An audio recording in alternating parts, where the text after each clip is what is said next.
하나님의 말씀 같이 보겠습니다. 신약성경 골로새서 2장 1절부터 10절의 말씀입니다.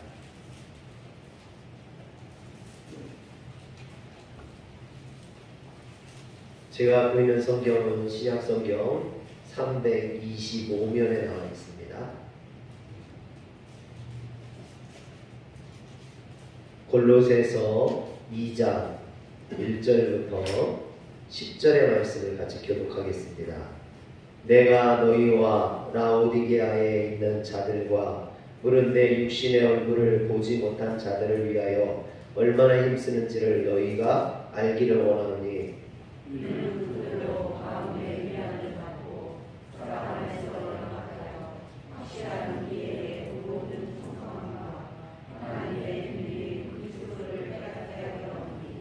그 안에는 지혜와 지식의 모든 보화가 감추어져 있느니라.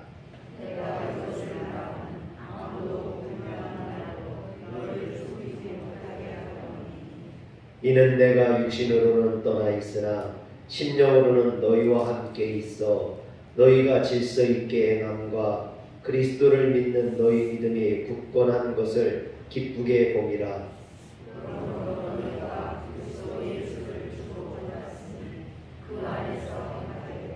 그 안에 뿌리를 박으며 세움을 받아 교훈을 받은 대로 믿음에 굳게 서서 감사함을 넘치게 하라.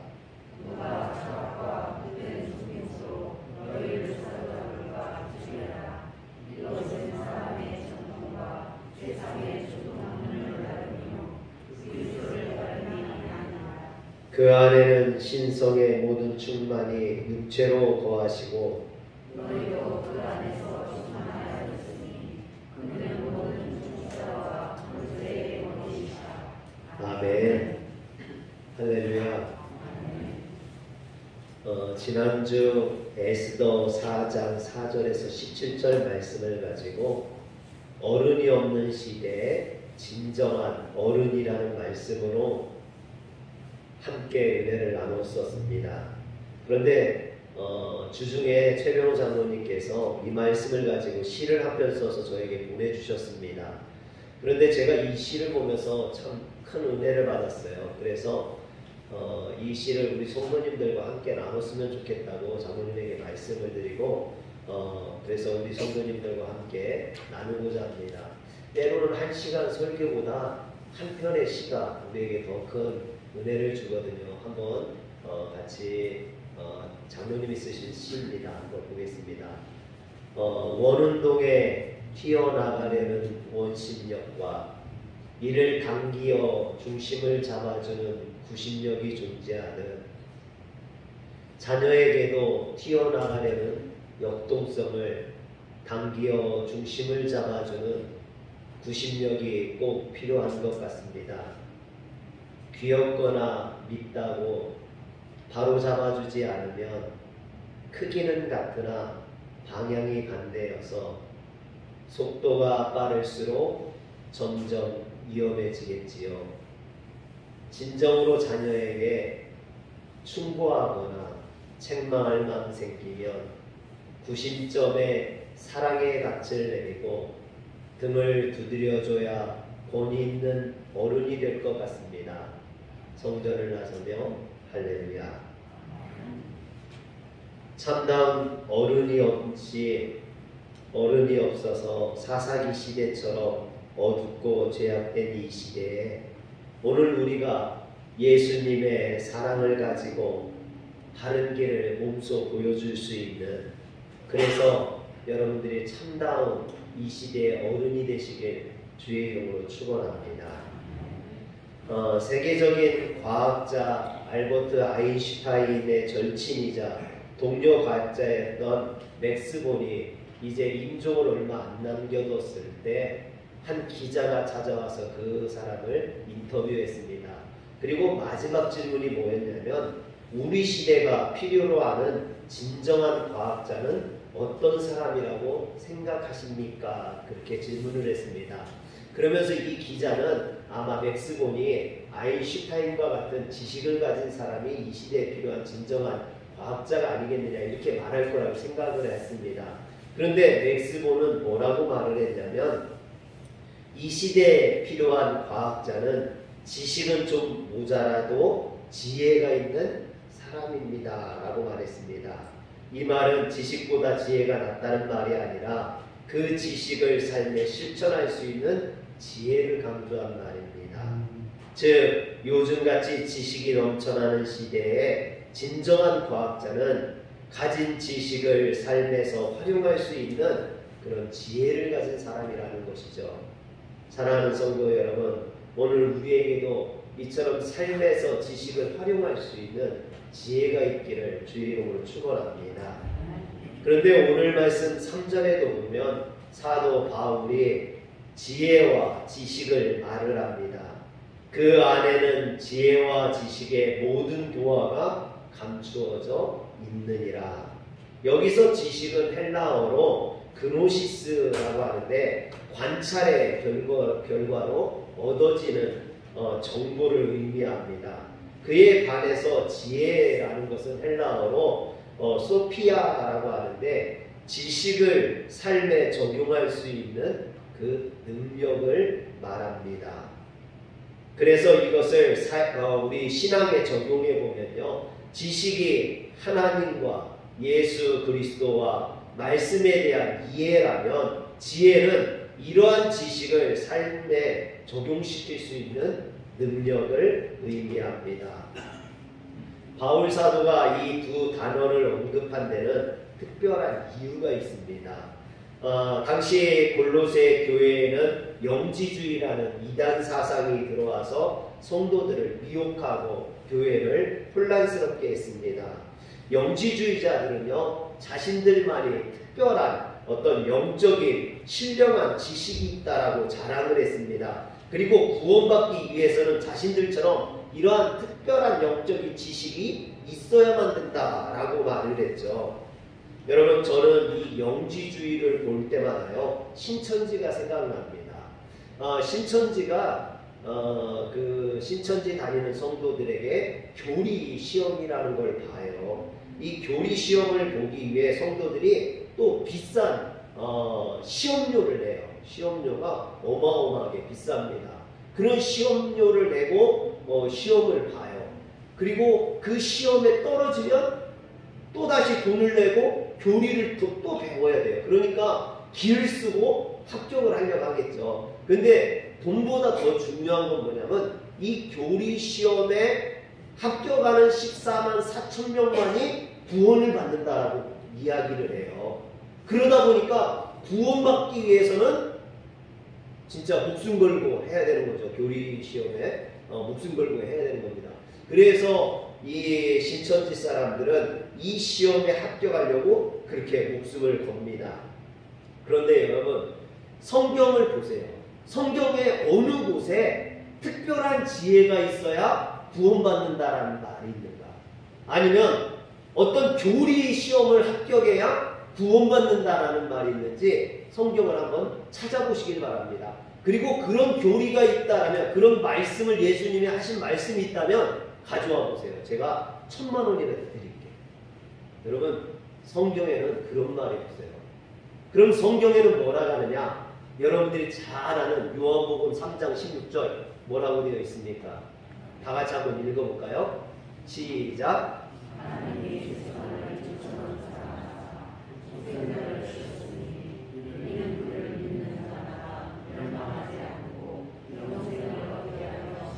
아멘. 여기를 보면 그를 믿는 자마다 멸망치 않고 영생을 얻게 하려 하심이라고 했어요. 교리 시험에 합격해야 구원받는 게 아니라 그를 믿는 자마다 구원받는다라고 분명히 말씀하고 있어요. 또 사도행전 여러분 16장 31절 주 예수를 믿으라 그리하면 너와 내 집이 구원을 받으리라. 여기에도 교리 시험에 합격해야, 아니면 특별한 지혜가 있어야 구원받는다라고 말하지 아니하고 주 예수를 믿으라 그러면 구원을 받을 것이다 라고 분명히 말하고 있습니다.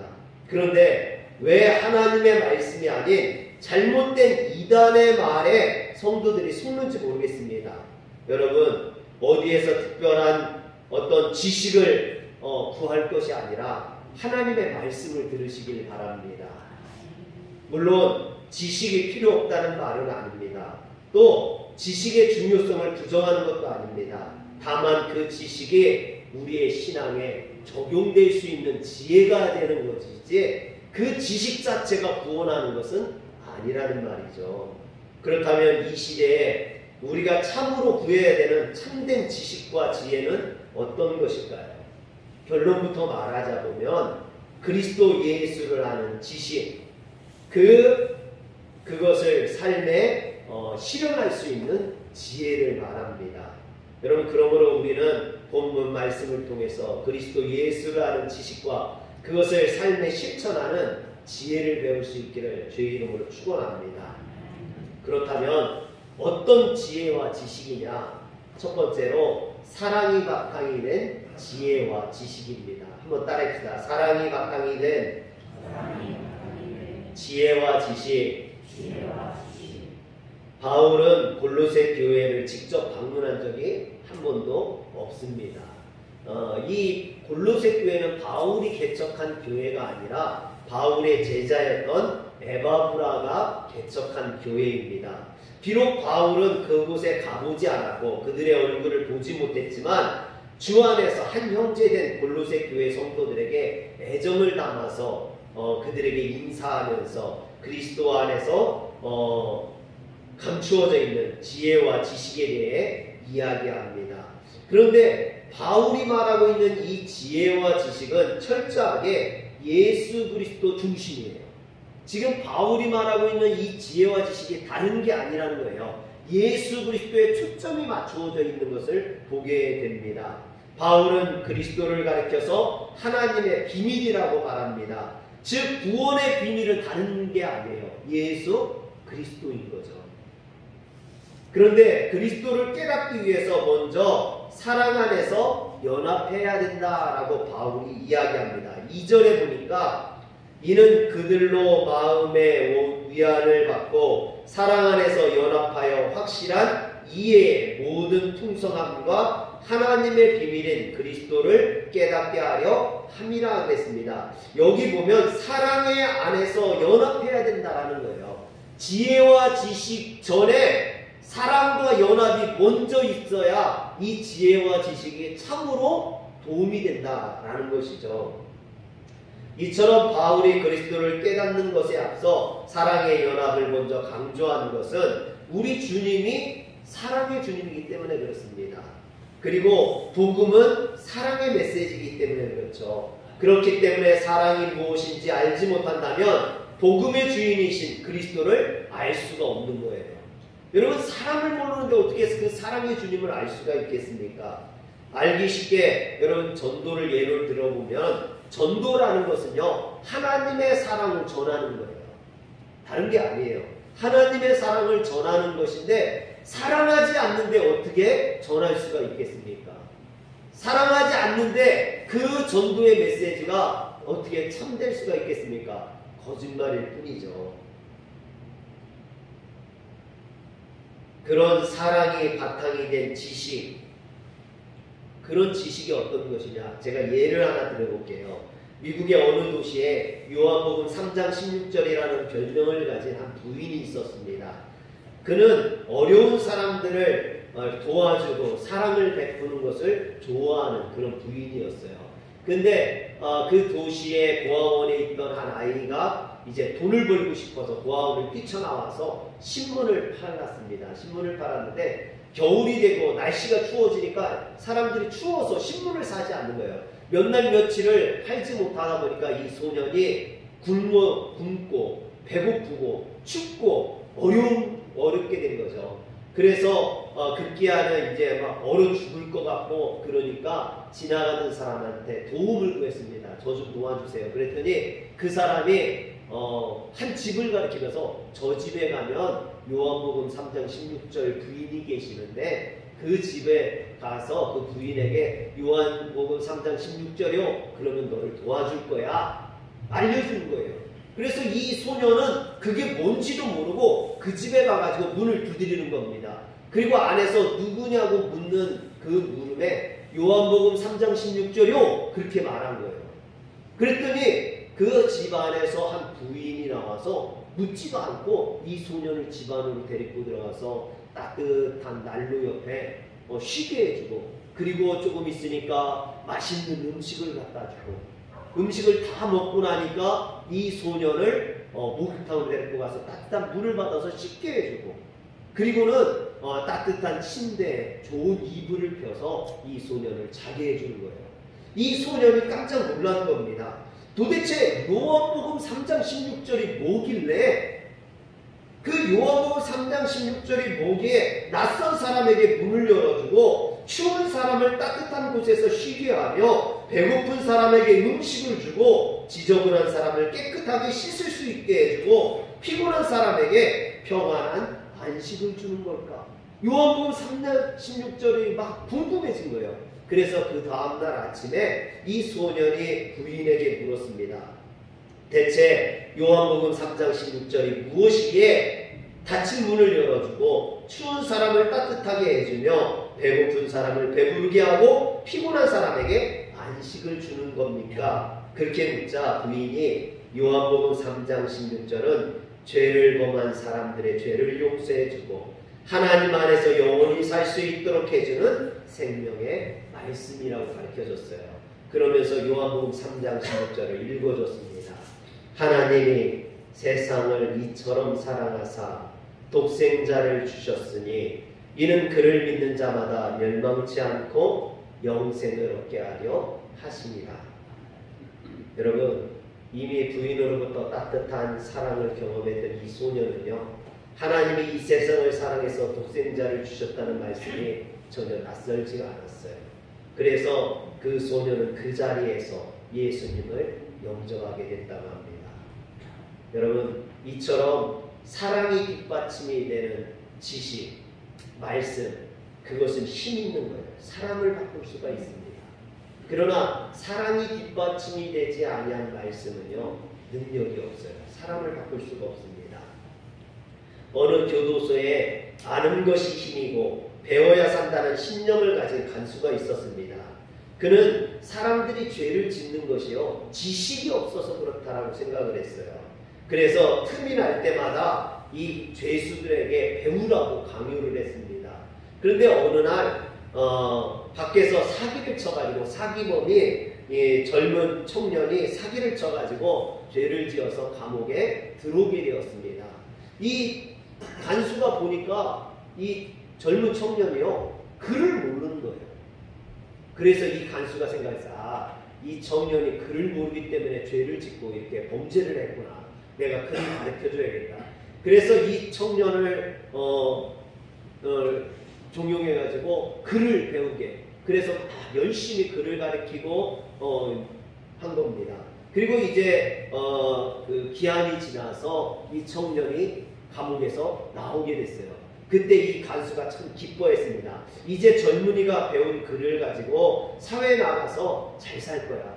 이제 지식이 있으니까 글을 쓸 줄 알고 읽을 줄 알고 잘할 거니까 잘 살 거야. 그런데 얼마 안 있다 이 청년이 다시 감옥에 들어오게 됐어요. 그래서 왜 들어왔는가 보니까요, 그 배운 글을 가지고 문서를 위조했다가 다시 감옥에 들어오게 돼요. 여러분, 사랑이 바탕이 되지 아니한 지식은요, 지혜는요, 인간을 바꾸지 못합니다.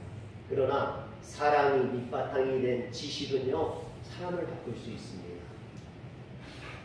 여러분, 사람의 배우지 못한 채로 쌓인 지식은 이처럼 부정적으로 사용될 뿐입니다. 사람에게 진정한 도움을 주지 못하죠. 그러므로 우리 시대에 필요한 지혜와 지식은 사랑이 바탕이 된 지식인 줄 믿으시길 바랍니다. 두 번째로 믿음을 세우는 지혜와 지식입니다. 한번 따라합시다. 믿음을 세우는 지혜와 지식. 영지주의자들은요, 그들 안에 하나님을 깨달아 알 수 있는 놀라운 영적인 지식이 있으며 이 영적인 지식에 따라서 구원이 달라진다라고 말을 합니다. 자신들은 어떤 영적인 놀라운 영적인 지식이 있기 때문에 구원의 단계가 높다라는 거예요. 그리고 그 지식의 수준에 따라서 구원이 차등이 있다라는 거죠. 그렇기 때문에 구원받기 위해서 우리처럼 높은 지식의 단계에 올라와야 된다라는 겁니다. 이 영지주의나 이단들의 특징이 뭐냐면요, 이렇게 구원을 복잡하게 만들어놔요. 신앙을 어렵게 만들어놔요. 그 단계를 만들어놔요. 그래가지고 그 단계마다 어떤 의식이나 아니면 교리나 어떤 뭘 요구해요.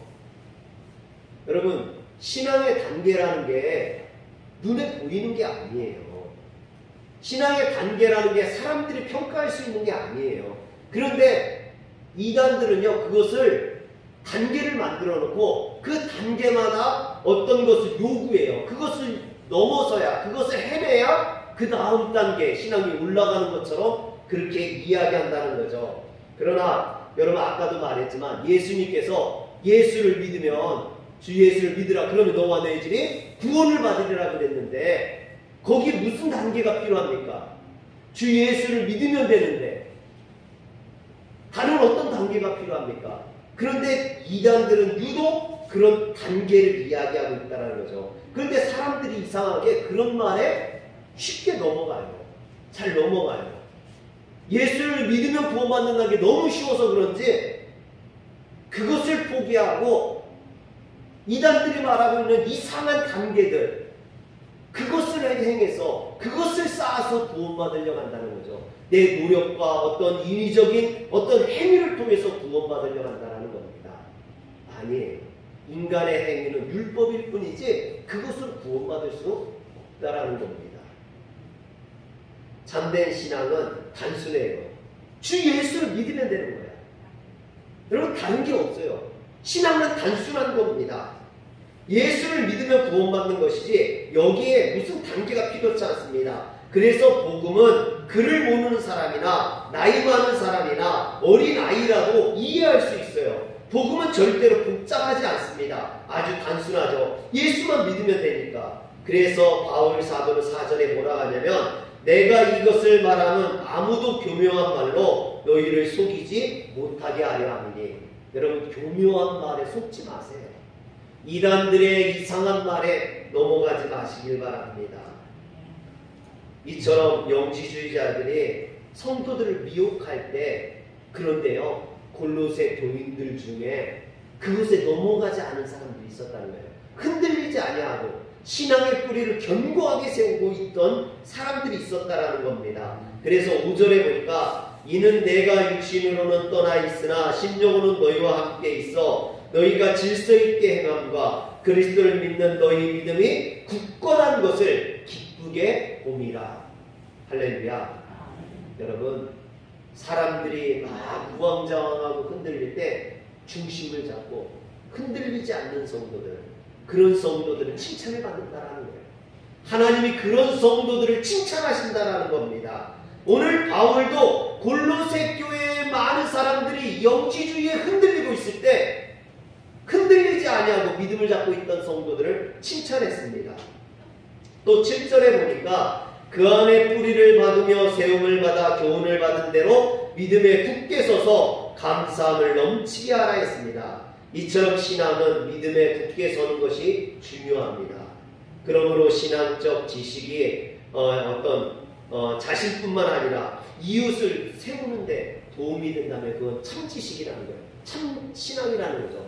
그러나 그 신앙이라는 것이 만약에 성도들을 흔들고 교회를 흔들고 가정을 흔드는 것이라면 그것은 진정한 지식이나 진정한 신앙이 아니라는 겁니다. 진정한 신앙은요, 가정을 세울 수 있어야 돼요. 믿음을 세울 수 있어야 됩니다. 교회를 세울 수 있어야 돼요. 아멘 하시기 바랍니다. 여러분, 절대로 교회를 흔든다면 그것은 참된 신앙의 지식이 아니라는 겁니다. 복음이 단순한 것이듯 그 복음을 전하는 전도도 단순해야 돼요. 옛날 우리나라에 이제 복음이 증거될 때 선교사님이 한 소경 할머니를 전도를 했습니다. 근데 이 소경 할머니가 예수를 믿고 나니까 너무 좋은 거예요. 예수 믿는 게 너무 좋아서 다른 사람들에게도 전하고 싶은 겁니다. 근데 이 소경 할머니는 뭐 지식도 없고 학교를 다녀본 적도 없고 그리고 더군다나 눈이 보이지 않으니까 이 전도하기가 쉽지 않은 거죠. 그래서 고민을 하다가 이 할머니가 선교사님을 찾아갔습니다. 그래서 이 선교사님한테 선교사님 저에게 요한복음 3장 16절이 어디 있는지 찾아주세요. 그래서 성경을 가지고 가가지고 성경을 찾아주세요. 그리고 이제 선교사님이 찾아줬어요. 근데 못 읽잖아요. 눈이 안 보이니까. 그러니까 이 선교사님한테 이 할머니가 요한복음 3장 16절에 빨간색으로 줄을 좀 쳐주세요. 줄을 좀. 그래서 이상하니까 뭐 읽지도 못하는 사람이 자꾸 요한복음 3장 16절을 찾아서 줄을 그어달라고 하니까 선교사님이 물어보는 겁니다. 아니 도대체 할머니 뭐 하려고 그러셔요? 그랬더니 이 할머니가 하는 말이 전도하려고 그래요. 전도하려고. 그래서 뭐 전도한다고 하니까 이렇게 빨간색을 그어줬어요. 그랬더니 이 할머니가 그 성경을 가지고 이렇게 줄을 가지고 학생들이 끝나는 시간에 그 학교에 있는 데로 가는 거예요. 그리고 아이들 소리가 나면 그러는 거예요. 학생 나 좀 도와줘. 학생 나 좀 도와줘. 그러면은 소경 할머니가 도와달라고 하니까 학생들이 가가지고 할머니 왜 그러세요? 그러면은 할머니가 성경을 가지고 여기 빨간색으로 줄근 것 좀 읽어줘. 그러는 거예요. 소경 할머니가 그러니까 학생들이 찾아서 하나님이 세상을 이처럼 사랑하사 독생자를 주셨으니 읽어줄 거 아니에요. 그러면 할머니가 묻는 거예요. 학생 그게 무슨 말이야? 무슨 내용이야? 묻는 거예요. 그러니까 학생들이 모르겠는데요? 그러니까 이 할머니가 이야기하는 겁니다. 하나님께서 우리를 사랑하셨다는 말이야. 나도 사랑하고 학생도 사랑하고 그래서 우리에게 그분의 하나밖에 없는 독생자 예수님을 주셨대. 그런데 그 예수님을 믿기만 하면 구원받는데 우리를 다 용서해 주신대. 그러니까 학생도 예수 믿어 이렇게 말하는 거예요. 여러분 너무나 단순한 진리잖아요. 근데 그 할머니를 통해서 많은 학생들이 구원받았다는 거죠. 여러분 오늘날도 뭐 신앙이 이렇고 성경이 이렇고 뭐 요한복음이 어떻고 말하는 사람들 많은데 여러분 구원은 복잡한 게 아니에요. 어려운 게 아니에요. 단순한 겁니다. 할렐루야. 오늘 이 시간에도 우리가 그 단순한 복음 그러나 단순한 신앙 그것이 우리의 신앙을 세우고 우리의 가정을 세우고 우리의 교회를 세울 수 있는 줄 믿으시기를 바랍니다. 마지막으로 삶을 견고하게 하는 지혜와 지식입니다. 한번 따라합시다. 삶을 견고하게 하는 지혜와 지식. 여러분 기독교가요 반지성주의를 추구하는 것이 아니에요. 기독교 신앙도요 예수를 아는 지식, 하나님의 말씀을 아는 지식을 중요하게 여깁니다. 그래서 성경 공부나 우리 뭐 제자 훈련이나 이런 것들을 하잖아요. 교회들이 제대로 알지 못하면 믿을 수가 없기 때문이죠. 그러나 그것이 전부는 아닙니다. 여러분 주님을 영접할 때는 우리가 머리로 주님을 영접을 해요. 머리로 이렇게 이해를 해요. 먼저 예수님을 이해할 수 있어야 되죠. 그러나 예수님을 내 안에 영접할 때는요 머리로 하는 게 아니에요. 그 머리에 있는 것을 가슴으로 가지고 내려올 수 있어야 돼요. 그래서 예수님을 영접하는 건 마음으로 하는 거예요. 머리로 믿어 마음으로 영접하는 거예요. 할렐루야.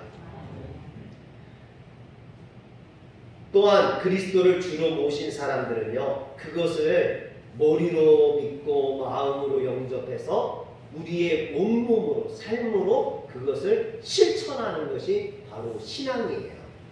여러분 우리의 신앙이 이것을 깨달을 수 있어야만 합니다. 그랬을 때 지식이 믿음이 되고 믿음이 신앙이 될 수 있어요. 이것이 바로 사도 바울이 6절에 말하고 있는 내용입니다. 6절을 보면 그러므로 너희가 그리스도 예수를 주로 받았으니 그 안에서 행하되 라고 말하고 있죠.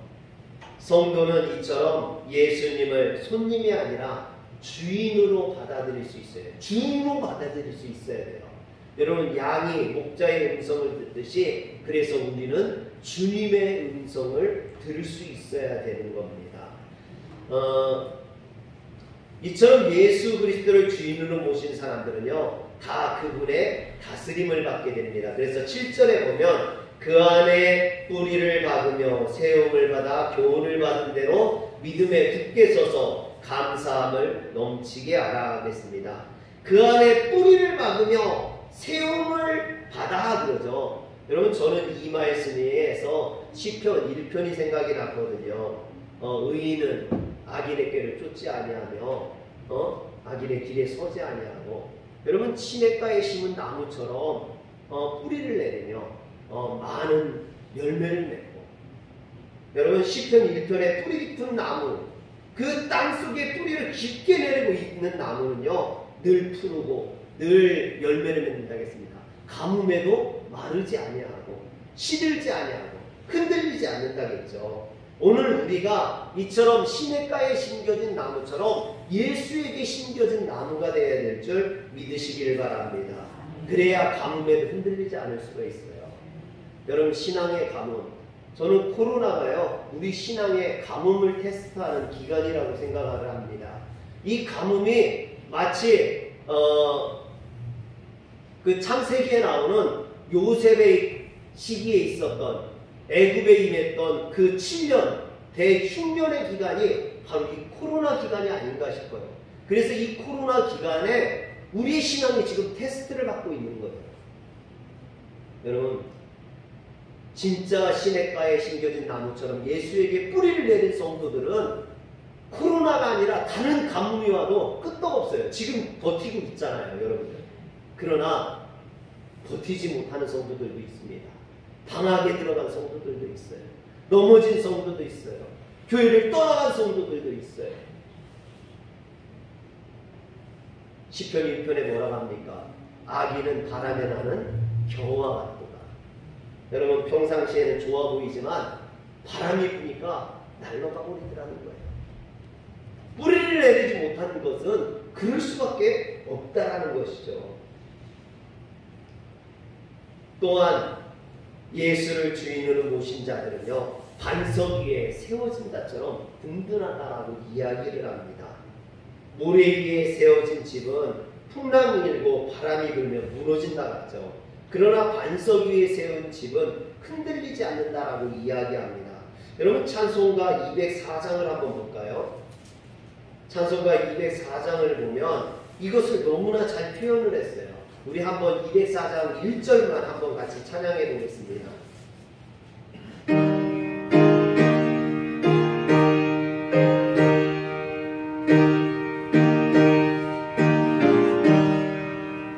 주의 말씀 듣고서 준행하는 자는 반석 위에 떠났고 집을 지은 같아.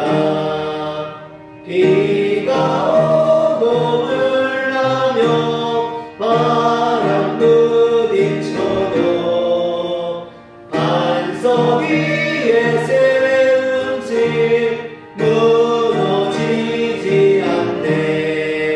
잘 짓고 잘 짓세 우리 집 잘 짓세. 만세 반석 위에다 우리 집 잘 짓세. 아멘. 여러분들의 집을 잘 지으시길 바랍니다. 여러분들의 가정을, 또 우리의 삶의 인생을 여러분 믿음 위에 터닫고 잘 지어야 돼요. 그렇지 않으면 풍랑이 일거나 흉년이 오거나 코로나가 오거나 그러면 다 무너질 수밖에 없다라는 것입니다. 그렇기 때문에 우리는 신앙의 뿌리를 깊이 내린 나무처럼 예수 그리스도에게 뿌리를 깊이 내려야 하고, 반석 위에 세워진 집처럼 예수 그리스도 위에 든든히 서야 됩니다. 그런데 여기에서 끝나는 게 아니라 하나를 더 나가야겠죠. 그리스도의 삶은 여기서 한 걸음 더 나아가서 바울이 7절에 말하고 있는 것처럼 감사함을 넘치게 해야 됩니다. 여러분, 은혜가 충만하고 성령 충만한 사람의 모습의 특징은 감사가 있다는 거예요. 여러분 한번 여러분 자신을 보세요. 내가 예배를 드리면서 지금 감사하고 있다면 여러분 안에 은혜가 있는 거예요. 그러나 내가 지금 예배를 드리면서도 불평하고 원망하고 예배에 대한 말씀의 은혜를 받지 못하고 있다면 나는 지금 성령을 충만하지 못하고 있는 거죠. 여러분, 그래서 늘 이 감사는 나의 은혜의 상태를 나타내는 표준과 같다라는 것을 깨달으시길 바랍니다. 진정한 지혜, 참된 영적인 지식은 이같이 삶을 신앙 가운데 온전하게 세워주고 그 신앙을 견고하게 합니다. 여러분, 그러나 이단들이 유포하는 지식들을 보면요, 이단들은 자꾸만 거짓말을 하게 해요. 그리고 그 거짓말을 통해서 어떻게 되냐면 주변 사람들과의 관계가 틀어지게 돼요. 가정을 해치게 돼요. 그래서 이단들에 빠지면 어떻게 됩니까? 가정이 깨어지고 혼란하게 되고 위험하게 되죠. 교회가 이단이 들어오면요, 교회가 깨어지고 위험하게 돼요. 이처럼 이단들의 특징은요, 거짓말과 깨트리는 거예요. 그러나 신앙은 뭡니까? 신앙은 견고하게 세우는 거예요. 여러분, 진실하고 정직하고 순결한 것이죠. 그래서 우리가 이단과 신앙이 무엇인지를 알고 있어야만 합니다. 아는 목사님 딸이요, 대학교에 들어갔다가 기독교 동아리라고 들어갔는데 그곳에서 잘못해서 이단에 빠졌어요. 그랬더니 부모도 안 만나주고요, 아버지 목사님을 향해서 아버지 욕하는 거예요. 아버지는 지금 거짓을 전하고 있는 겁니다. 그게 진실이 아닙니다. 그러면서 이단 신천지가 진실이라고 그러는 거예요. 여러분, 그 가정이 쑥대밭이 됐어요. 목사님 가정이. 사랑하는 성도 여러분, 이단들은 이렇게 가정을 깨트립니다. 사회를 깨트리고 혼란하게 만들죠. 거짓말합니다. 여러분, 진실이라면 왜 거짓을 말하게 합니까? 진리라면 왜 거짓말을 하게 합니까? 그것이 진리가 아니기 때문이죠. 그런데 많은 사람들이 이 이단에 빠지는 이유가 뭘까요? 그것이 새로워 보이기 때문에 그래요. 또 그것이 신비로운 영적인 지식처럼 보이기 때문에 그래요. 그러나 여러분, 절대로 새 것이 아니에요. 해 아래 새 것은 없다라고 했어요.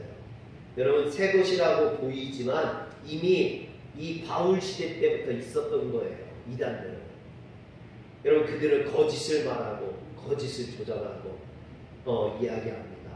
신비한 영적인 지식처럼 보이지만 그것은 참된 지식이 아닙니다. 진리가 아니라는 말이죠. 진리는 그리스도밖에 없습니다. 여러분, 분명히 알아야 돼요. 진리는 예수님밖에 없다는 것을. 그들이 말하는 진리는 참된 진리가 아닙니다. 그래서 바울이 뭐라고 이야기합니까? 참된 진리를 갖고 있다, 신비한 영적인 지식을 갖고 있다고 자랑하는 사람들을 향해서 그건 초등학문에 불과하다 라고 이야기하죠. 오늘 말씀 8절을 보세요. 누가 철학과 헛된 속임수로 너희를 사로잡을까 주의하라. 이것은 사람의 전통과 세상의 초등학문일 따름이요 그리스도를 따름이 아니니라. 그리스도보다 새로운 것이 없고 그리스도보다 깊은 것이 없으며 그리스도보다 견고한 것이 없습니다. 그래서 바울은 9절에서 그 안에는 신성의 모든 충만이 육체로 거하시고 했습니다. 하나님의 모든 것이 예수 안에 있다는 겁니다. 그래서 예수를 소유한 사람은 모든 것을 소유한 사람입니다. 그러므로 예수를 주인으로 모시는 사람 역시 그리스도 안에서 충만하게 되는 것이요 구원을 받게 되는 것인 줄 믿으시길 바랍니다. 마지막으로 마음을 열어주는 101가지 이야기에 소년이라는 시가 나와요. 제가 오늘 시로 시작했는데 시로 마치려고 합니다. 이 소년이라는 시를 제가 한번 읽어줄게요. 한 소년이 별을 바라보다가 울기 시작했다. 그래서 별이 물었다. 아이야, 너는 왜 울고 있니? 소년이 말했다. 당신이 너무 먼 곳에 있어서 당신을 만질 수가 없잖아요. 별이 말했다. 아이야, 나는 내 가슴 속에 있어. 그렇기 때문에 너는 나를 볼 수가 있는 거야. 여러분, 그런데 저는 이 시를 보다가요, 이 별이라는 말을 그리스도로 바꾸면 어떨까? 그리스도로 바꾸면 너무 좋겠다라는 생각을 했습니다. 한번 그리스도로 바꿔서 다시 한번 읽어볼게요. 한 소년이 그리스도를 바라보다가 울기 시작했다. 그래서 그리스도가 물었다. 아이야, 너는 왜 울고 있니? 소년이 말했다. 당신이 너무 먼 곳에 있어서 당신을 만질 수가 없잖아요. 그리스도가 말했다. 아이야, 나는 내 가슴 속에 있어. 그렇기 때문에 너는 나를 볼 수가 있는 거야. 사랑하는 성도 여러분, 헛된 지식, 헛된 것에 현혹되지 마시고 정말로 주님 안에 붙들리는 성도들 되시기를 바랍니다. 참된 지식은 예수를 아는 것입니다. 그 예수를 삶에 실천하는 게 참된 지혜입니다. 여러분에게 이런 참된 지식과 지혜가 있기를 주의 이름으로 축원합니다. 기도하겠습니다. 전능하신 하나님, 오늘 우리가 하나님의 말씀을 바로 깨닫게 하시고 우리를 유혹하고 미혹하는 이단으로부터 우리를 구원해 주시고 우리를 지켜 주시옵소서. 우리 주 예수님의 이름으로 기도합니다. 아멘. 찬송가 305장 찬양하면서 준비하신 예물